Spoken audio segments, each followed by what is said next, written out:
Bugün layihə heyəti, mövzu üzrə təcrübə, layihənin riskləri və onların idarə edilməsi ilə əlaqədar danışacağam. Layihə heyətinin düzgün formalaşdırılması, layihənin uğurla həyata keçirilməsi üçün mühüm amildir.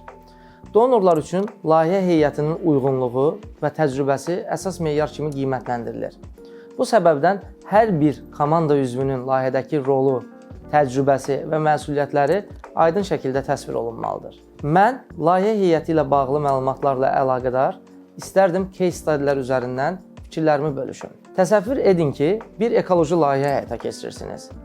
Layihə və ya təşkilat rəhbəri olaraq təyin etdiyiniz layihə assistenti daha əvvəl ekoloji maarifləndirmə sahəsində geniş təcrübəyə malikdir və müxtəlif ölkələrdə uğurla həyata keçirilən oxşar layihələri idarə edib.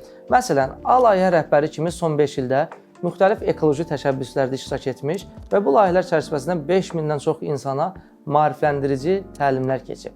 Onun bu sahədəki təcrübəsi yeni layihənin icrasına böyük dəstək olacaq. Layihədə mali idarə etməsi üçün təyin etdiyiniz şəxs qeyri-hökumət təşkilatlarında maliyyə məsələləri üzrə 10 illik təcrübəyə malikdir. Məsələn, B layihə meneceri, yəni mühasib 10 il ərzində 50-dən artıq layihənin büdcəsinə nəzarət edib və donorlar qarşısında maliyyə hesabatları təqdim edib. Bu sahədə onun təcrübəsi kifayət qədərdir. Təsəvvür edək ki, siz texnoloji bir layihə həyata keçirirsiniz və layihə komandasına texnoloji dəstək verəcək bir mütəxəssis də əlavə etmisiniz. Məsələn, C texnoloji mütəxəssis bir neçə beynəlxalq layihədə IT dəstək xidmətləri göstərib və bu layihələrdə texnoloji infrastrukturu qurmaqda geniş təcrübəyə malikdir. Bu təcrübə bizim layihəmiz üçün vacib olan texnoloji ehtiyacların təmin edilməsində əsas rol oynayacaq kimi cümlələr qeyd etsəniz uğurlu olardı. Gəlin mövzu üzrə təcrübədən bəhs edək. Layihənin uğurlu icrası üçün mövzu üzrə təcrübə mütləqdir. Mövzu üzrə təcrübə layihə təklifində 3 əsas istiqamət üzrə təqdim olunmalıdır. 1. Keçmiş layihələrin təsviri. Bu hissədə təşkilatın və ya komandanın mövzu ilə bağlı əvvəlki layihələrindən nümunələr verilməlidir.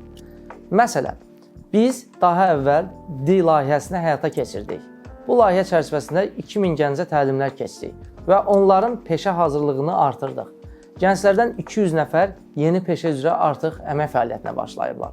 Bu uğur yeni layihəmizin də uğurla həyata keçiriləcəyinə zəmanət verir. 2. Nəticələrin tətbiqi. Burada keçmiş layihələrdən əldə olunan nəticələrin yeni layihədə necə tətbiq ediləcəyi izah olunmalıdır.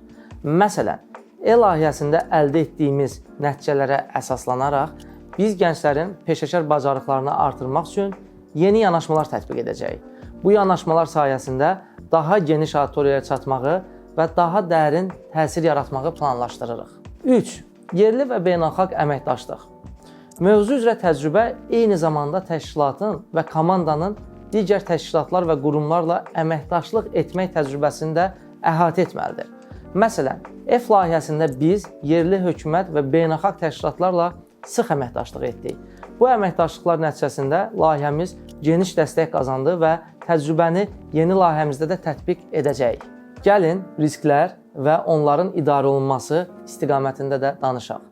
Layihə təklifində risklər və onların idarə olunması bölməsi çox əhəmiyyətlidir. Risklərin tanınması və idarə edilməsi layihənin uğurla həyata keçirilməsinə təsir göstərən əsas amillərdəndir. Bu bölmədə həm gözlənilən, həm də gözlənilməyən risklər nəzərə alınmalıdır. Riskləri izah edərkən həm ümumi, həm də xüsusi yanaşma sərgiləməyiniz məqsədə uyğun olardı. Gəlin ümumi yanaşmalardan bəhs edək. Layihənin həyata keçirilməsi zamanı qarşıya çıxa biləcək potensial riskləri müəyyən etmək lazımdır.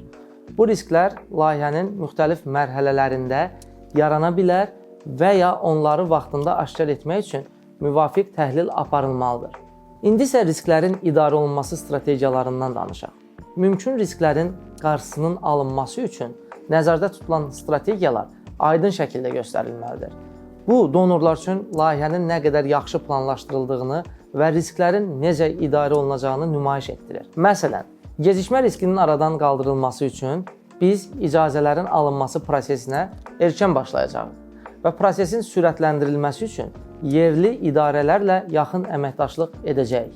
Risklərin idarə olunması zamanı ümumi yanaşmalarda əsas meyarlardan biri də çeviklik və adaptasiyadır. Layihə komandası gözlənilməyən hallar baş verdikdə tez bir zamanda uyğunlaşa bilməlidir. Bunun üçün çevik yanaşmalar və alternativ planlar hazırlanmalıdır. Məsələn, əgər icazələr gecikərsə, biz layihənin digər komponentləri üzərində işləri irəli çəkəcək və paralel olaraq icazə məsələlərini həll edəcəyik. Layihənin risklərinin idarə edilməsində ümumi yanaşmalar qədər xüsusi yanaşmaların da həlli və donor qarşısında buna həssas mövqenin nümayiş etdirilməsi çox mühüm və əhəmiyyətlidir. Risklərin idarə edilməsi zamanı xüsusi yanaşmalarda diqqət etməli olduğumuz amillərdən biri də təbii fəlakətlərdir. Təbii fəlakətlər layihənin həyata keçirilməsi zamanı ciddi maneələr yarada bilər. Məsələn, bir kənd təsərrüfatı layihəsi zamanı gözlənilməz sel və ya quraqlıq layihənin icrasına mane ola bilər. Bu layihədə təbii fəlakətlər riskini nəzərə alaraq hava şəraiti ilə bağlı daim monitorinq aparacağıq və alternativ planlar hazırlayacağıq kimi cümlələr yazsaz məqsədə uyğun olardı. Xüsusi yanaşmalarda ikinci nüans qonaqların dəvət edilməsi və son anda imtinalardır. Layihənin icrası zamanı qonaqların iştirakı vacibdir. Lakin dəvət olunan qonaqlar son anda iştirakdan imtina edə bilərlər. Bunu nəzərə alaraq biz ehtiyat qonaqlar siyahısı hazırlayacaq və qonaqların iştirakını təmin etmək üçün əlavə tədbirlər görəcək kimi cümlələr yazsaz da məqsədə uyğun olardı. Risklərin idarə edilməsi zamanı xüsusi yanaşmalardan biri də məkanla əlaqədar problemlərdir. Məsələn, qeyd edə bilərsiniz ki, seçilən məkanın son anda əlverişsiz olması və ya texniki problemlər yaratması bizim üçün layihəni həyata keçirməyə mane ola bilər. Biz ehtiyat məkan seçimi edəcəyik, texniki avadanlıqların işlək vəziyyətdə olmasını əvvəlcədən yoxlayacağıq.